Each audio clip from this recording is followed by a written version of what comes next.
na yeah double cut anaba ensem e wo mu so de drosso pa na CJ mekoso no na one say petition ni nkrata na say obi an report na break bedru ye sometimes say be no 9 ndum ho no na krata no be bro ko press mo kodada nti ye na sometimes bre na e mo de beba no nti be say nyambo ochina ba bia abeji ba bia fa nti CJ di mu komo no pai ama e wo hakama kama na CJ nyame yadom a wo say me yesen ka me birthday no mekwakoye donation wo akwasi hu say akwasi dai akwasi hu health center akwasi hu no we he won kokko wutwam nkokko fa nkokko krom na wo kwaso na asa wo ko join ni double kwan me no mu yi fa bypass ho no to be far right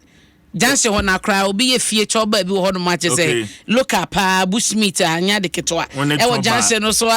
oni choba enti e ho na no left kwan na da ho no na e kwa kwasi hu sige e ho na me ye se me ko na me din komo ni pictures so mu twitwa bre me ne che say adwuma ne so tene wo say Reverend Kofiewa Reverend Kofiewa msamankwa ne nua be mama me yaresa bia ho ne ma bia na nka me de ko but the way ye na e wo say me ma bre ne ko achi na matumi agada ni oma no mo omo san so building kromusi no so health center because now no money member nyina e use the same single room na e de ye enti okwa we da ha ni e de hwem enti da was say adwuma no so enti ma twekọ nyame yadoma Easter Sunday 20th April enti de ye kokodi adwuma ni nyina awia ne kwasie da no na makwakoye me de akoma wo e wakwasi hu health center enti ayasabia hu bibia sanitizer glove CJ de cheki ahohie o de chekire nsa o chese eye bebre keto bia nso so ate na eniema nso benya ne mo na ye de kwa na ayefe na kobua pomudefo a oba Facebook information nyina na ewo flyer so a Ahwene Foundation anamo a omo etu nti ye hia pulse oximeters, here ECG machines, you hear stethoscopes, blood pressure monitors, you hear thermometers, you hear hospital beds, wheelchairs, and near it's be BF pomode ho a etumi boama health center omujuma die koso no CJ wo frebe ba beje nti me de atotumi nuan mu bi nso anim before cry eba redu na bi so I promise ya enkosi Easter mudie na me sa kan nyina na e dia kota achi nti CJ wo bi wo hono mu a wo ba afesu na wo kra bi dia ba so a wo bedura na wa frame na wo yi kakra ma me so wa hu na ye de ko wo ya kwasi hu nkokwa akwasi hu na ye de eko me nua be makatachie ne mrante na aka no hono mu a wo mo so edi dwuma e wa chire denden nti CJ eno no abra momo number no hu hia ya botre se ebia na wonso de no untimi nkototo niema no na mu mpese oye ni sika na ya de kototo niema no na ye de kwa momo number no na eda flyer no so ma mo Facebook no 0242 60 20 21 0242 60 20 21 edin be na be ba bna Opoku aden. Opoku a de oye na opoku ankwa me number. CJ. What flyer ne so no. Wo mbodi ni nyina. Na me tell say. Enya na say na ma tell say. Edin be na beba. CJ anopai. Edin opoku a etu de yekoye nim no ye bedi ho nkobo CJ yenko da obokrata no mebo ho amane afitina kokosi se ye bekwa koye donation no tu de wo ho opoku a ya hwene why meda se CJ mama fa won hyase wo daybreak da obokrata mu wonim se ye se wo national security a owura Georgelo canon of daimra shebedwani ye so no ne NDC amanyoko ni emani bi ena te se o makwakwaje national security aboso da obokrata yi ka wo kanyina no oka edi akwakosi se asese dia NDC aboaromu ewo national security no ma oman no bambo enya ho hyehyɛ ya nanka wose wo nyina hu so we de hode eye professional eye kroje no omo de amanyosema bawremu ewo national security a da wokrate ebo amane wo mo kyese wo ye yewura Georgelo to nkyɛn a enipa enum ensiempo ena ka ne ho a omo nyina eye NDC for ye piom nyina kwakɔhyɛ national security honom eno ena wo mo atwe mpanyefo adwense so ese wo mo enya hweyie ewo de ekoso ho no edankyɛn so a sigya wonim sɛ kane mampani be de challenge Dr. Mahmoud Baumia akokopie mu e wo nhyemude bi ase a wona wo mu edi nkomo e de fa Africa sei ye kabma men kan bi ne se de omafo agye atum na nansen no e kame se na ho ode no eti eba fom wo se wo hyemu afiti afimpi mienu ne aduonu e de kosi afimpi mienu ne aduonu miensa efi 2020 e de kosi 2023 no Dr. Baumia chemu se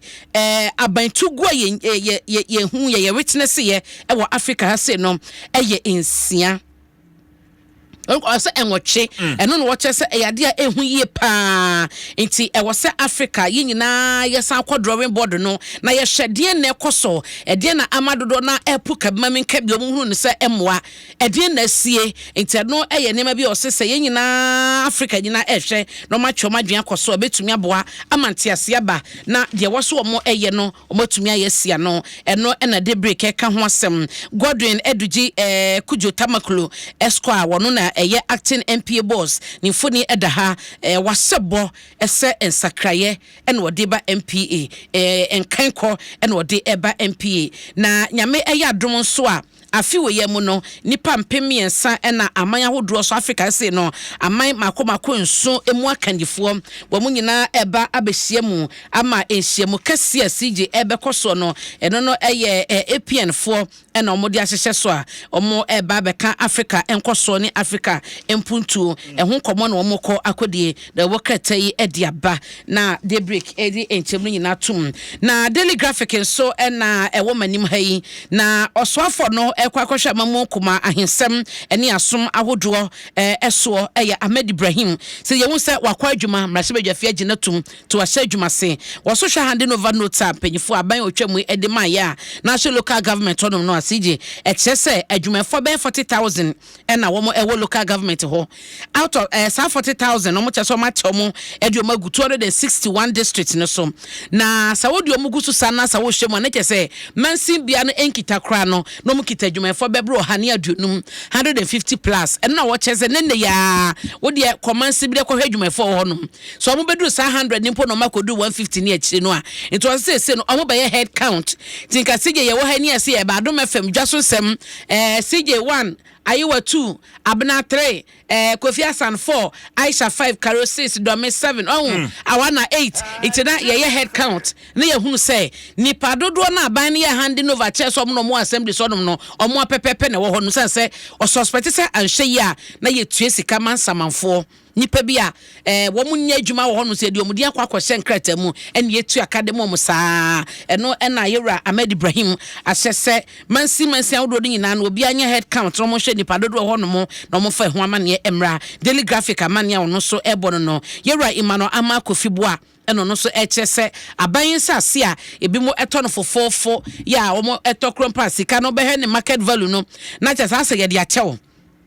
ene no wache se asoman wo se yetwam sa enyema ne ho nti ono wo bai obehwe se sempo asase no ho akohia se yeton a ye behwe se enadwam no se ne yeton no $50,000 ne de ama pepepe enkoba se sa ban na eton ti ade ye $50,000 no ne de ama $1,000 na se $3,000 wo se ban sana eyensisie eye krono enya de papa nti obehwe se sa ne mani nyina na ebe ya bakosem eno dan chance o se license bia ya efitisi eto bawe lances fufuro bia ban ediama no wo mo ba behwe aye review aye ensakraye eno so aye da bokata mu amane menu ekase technical committee na Dr. Kasiel Atoforsen woni eso afo show man isi kasem so wo chese wate eno ne gold board technical committee yo mo ba behwe framework kwan a won be fa so atoto gold fa honom ama mo dwumadi akoso PMMC penyu no so ewo ho aye same jemfi to mo nyina ekambom na won ba behwe se bibia ye bibia betoto yie na Farian Al-Hassan na omampania boni din se na se wakwakoye managing director wa Ghana Commercial Bank Farian Al-Hassan no sheda bokata yi ne fato so aduonu a ho asem da daily graphic anim yenhwe the hawk da bokata mu na fesi je wo se na me ka so the hawk se omo di information bi beba ya eno no omo chese 500 acres afuo 500 acres 2019 omo twaje to mu sini nyina na YEA na SHS ade ne si wo ho nti wo so de beba nti ye twen so de ebeba na yewra Justin Frimpong kodu ya JFK si ja won so say de ya 2024 na MP before to me MP akoto aba no hunu sa so bi hu bibi gu nkrofo so nte spiritual waso wadwen ho awonte ase se ba ne sen ase MPP agitafo wo Ghana nyina ye meeting ka se ye nkoto aba nipa mpempem na o man nkoto aba so nyina ye meeting so mo nko because on tia se across and o mo man nkoto aba nyina so no MPP because o hye 2024 sunsanso ne 2020 sunsanso na one day no so se nye kwa wose sunsum na niema koso nema koso sunsum pa ene ma MPP din kugu a etesa no but o se mpejifo atabedwako se obia wo grievances obia wo asembia kan bomoden na efa beto wo manim enti CJ mame na wase na memfa anopai da obokata no memfa ni nyina